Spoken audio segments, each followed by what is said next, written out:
আসসালামু আলাইকুম। আন্তর্জাতিক সর্বশেষ আপডেট সংবাদে আপনাকে স্বাগতম। শুরুতেই জানিয়ে দেব সংবাদ শিরোনাম। শুরুতেই জানিয়ে দেব হিজবুল্লাহর প্রধান হাসান নাসরুল্লাহ নিহত, দাবি ইসরায়েলের।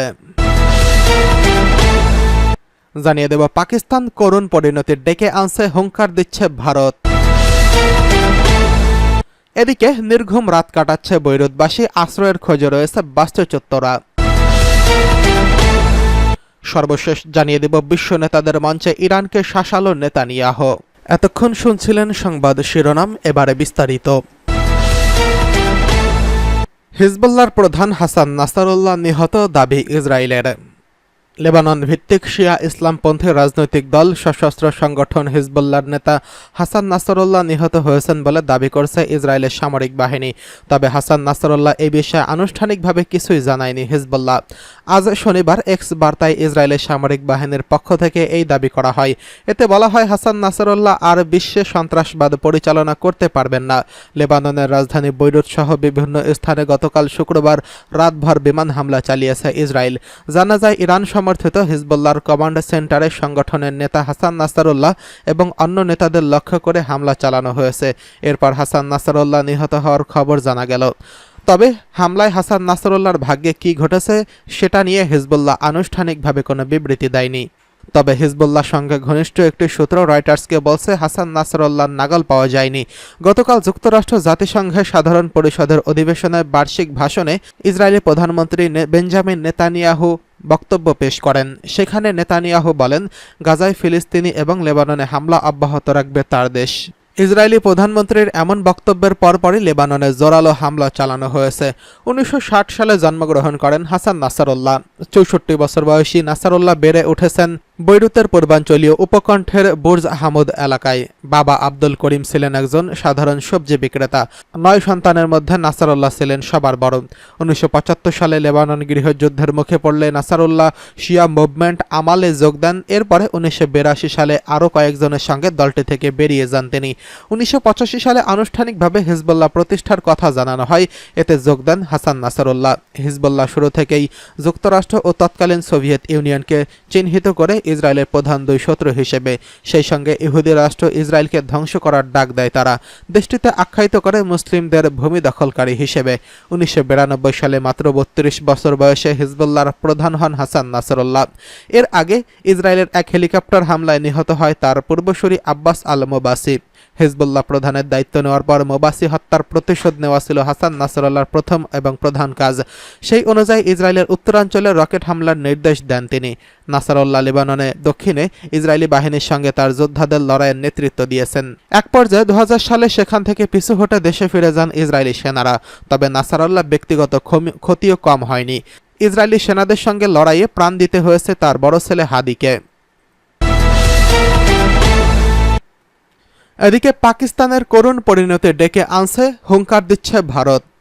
ভারত নিয়ন্ত্রিত জম্মু ও কাশ্মীর ইস্যু নিয়ে জাতিসংঘের সাধারণ পরিষদের অধিবেশনে ভাষণে পাকিস্তানের প্রধানমন্ত্রী শাহবাজ শরীফের কড়া মন্তব্য করায় তার পাল্টা প্রতিবাদ জানিয়েছে নয়াদিল্লি।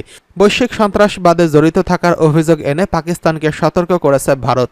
দেশটি বলছে, রাষ্ট্রীয় নীতি হিসেবে আন্তঃসীমান্ত সন্ত্রাসবাদের ব্যবহারে পাকিস্তানের দীর্ঘ ইতিহাস রয়েছে। জাতিসংঘে নিযুক্ত ভারত ফার্স্ট সেক্রেটারি ভাবিকা মঙ্গলানন্দ এক বিবৃতিতে বলেছেন, আন্তঃসীমান্ত সন্ত্রাসীদের অব্যাহত সমর্থন দিয়ে পাকিস্তান অনিবার্যভাবে নিজেদের করুণ পরিণতি ডেকে আনছে।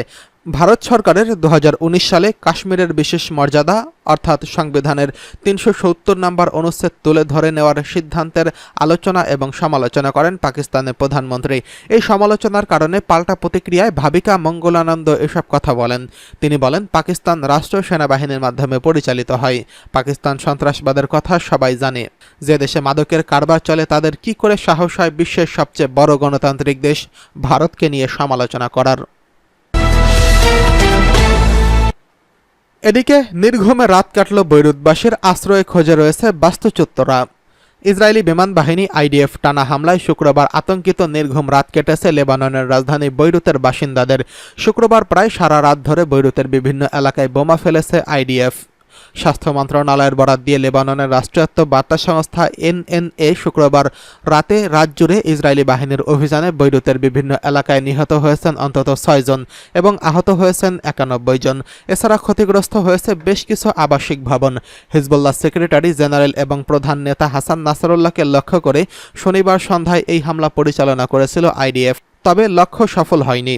হিজবুল্লাহর একাধিক উচ্চ পর্যায়ের সূত্র মারফত জানা গেছে নাসরুল্লাহ বেঁচে আছেন এবং সুস্থ আছেন। ইসরায়েলের প্রতিরক্ষা বাহিনী অবশ্য জানিয়েছে এবং হতাহতদের মধ্যে কয়েকজন হিজবুল্লাহর কমান্ডার এবং বেশ কয়েকজন যোদ্ধাও রয়েছেন। এদিকে গতকাল রাতে বৈরুতে যখন বোমা গোলা নিক্ষেপ করছিল ইসরায়েলের বিমান বাহিনী, সেই সময় বাসা বাড়ি থেকে আতঙ্ক ছুটে বেরিয়ে এসেছিলেন সাধারণ জনগণ। মার্কিন সংবাদ মাধ্যম সিএনএনের একটি সরকারি প্রতিনিধি দল বর্তমানে লেবাননে অবস্থান করছেন। তারা জানিয়েছে শুক্রবার রাত ৩টার সময় লোকে লোকারণ্য ছিল বৈরুতের বিভিন্ন সড়ক, পার্ক, যাত্রী ছাউনি প্রভৃতি। তুলনামূলকভাবে বেশি ভিড় ছিল সাগর তীরবর্তী মেরিন ড্রাইভ এবং তার সংলগ্ন এলাকাগুলোতে। যারা জড়ো হয়েছিলেন তাদের প্রায় সবাই ইসরায়েলি বাহিনীর বোমা হামলা থেকে বাঁচতে বাড়িঘর ছেড়ে এসেছিলেন। সরেজমিনে দেখা গেছে অনেকে সড়কের পাশের বেঞ্চিতে কিংবা ডিভাইডারের উপর বসে কথা বলছেন, কেউ কেউ বেঞ্চ বা ফুটপাতে ঘুমাচ্ছেন। নারীরা অনেকেই ব্যস্ত ছিলেন শিশুদের ঘুম পাড়াতে খোলা আকাশের নিচেই। লেবাননের ব্যস্ততম বাণিজ্যিক এলাকা হামারা স্ট্রিটের একটি বড় আকারের ভবন খালি পড়েছিল।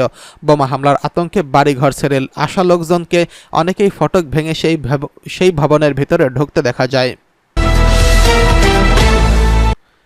এদিকে বিশ্ব নেতাদের মঞ্চে ইরানকে শাসালো নেতানিয়াহু। কাউকেই পাত্তা দেয় না ইসরায়েল। শুক্রবার ২৭ সেপ্টেম্বর সেই নমুনা আরেকবার দেখালেন দেশটির প্রধানমন্ত্রী বেঞ্জামিন নেতানিয়াহু। তিনি জাতিসংঘের সাধারণ পরিষদে ভাষণ দেন। সেই ভাষণে বিশ্ব নেতাদের সামনে ইরানকে রীতিমতো শাসালেন। তার প্রতিবাদ তো দূরে থাক, নেতানিয়াহুর জ্বালামে এই বক্তব্যকে করতালির মাধ্যমে স্বাগত জানান বিশ্ব নেতারা। অর্থ আর অস্ত্রের গরমে বিশ্ব দাপিয়ে বেড়াচ্ছে ইসরায়েল। মার্কিন মুলুকেও দেশটির প্রভাব খুব বেশি, আর তাই সবসময় ইসরায়েলকে সমর্থন দিয়ে যাচ্ছে যুক্তরাষ্ট্র। মধ্যপ্রাচ্যে যখন একসঙ্গে দুটি যুদ্ধ বাঁধিয়ে দিয়েছে ইসরায়েল, তখন দেশটির টুটি চেপে ধরার পরিবর্তে অস্ত্র আর অর্থ দিয়েছে ওয়াশিংটন। নিজের পশ্চিমা মিত্রদের এবং ইসরায়েলি বাহিনীর পাশে এনে দাঁড় করিয়েছে দেশটি। আমেরিকার মদদে এবার জাতিসংঘের মঞ্চে দাঁড়িয়ে ইরানকে সরাসরি হুমকি দিলেন নেতানিয়াহু। হুঙ্কার দিয়ে ইসরায়েলি প্রধানমন্ত্রী বলেন, আপনারা আমাদের হামলা করলে আমরাও হামলা করব। ইরানের যে কোনো জায়গায় ইসরায়েল আঘাত হানতে সক্ষম। বলি হওয়া তো দূরের কথা, ইসরায়েলে পাল্টা আঘাত করব আমরা। ইসরায়েল জয়ী হচ্ছে বলে মন্তব্য করেছেন নেতানিয়াহু আরও বলেন, যুদ্ধের মাঝে তিনি জাতিসংঘে আসতে চাননি। তিনি ইসরায়েলের সত্য বক্তব্য বিশ্বের সামনে তুলে ধরার বাধ্যবাধকতা থেকেই জাতিসংঘে এসেছেন বলে জানান নেতানিয়াহু। তিনি বলেন, ইরান অভিশাপ বা আরব বা ইহুদিবাদী ঐতিহাসিক সম্পর্ক স্বাভাবিকীকরণের মাঝে দাঁড়িয়ে আছে ইসরায়েল। এমন সময় তার হাতে মাত্র দুটি মানচিত্র ছিল। একটির উপর লেখা ছিল অভিশাপ, আর একটির উপর লেখা ছিল আশীর্বাদ। ফিলিস্তিন এবং লেবাননে যুদ্ধবিরতির জন্য ইসরায়েলের প্রতি আহ্বান জানিয়েছে জাতিসংঘের থেকে আসা বেশিরভাগ দেশের রাষ্ট্রপ্রধান। হামলা বন্ধে ইসরায়েলের প্রতি আহ্বান জানিয়েছিলেন তারা। এসব বক্তব্যের পরিপ্রেক্ষিতে জাতিসংঘে হাজির হয়ে ইসরায়েলের পক্ষে জোরালো সমর্থন আদায়ের চেষ্টা করেন নেতানিয়াহু। তার দেশ অস্তিত্বহীনতার মুখে পড়েছে বলেও উল্লেখ করেন ইসরায়েলি প্রধানমন্ত্রী।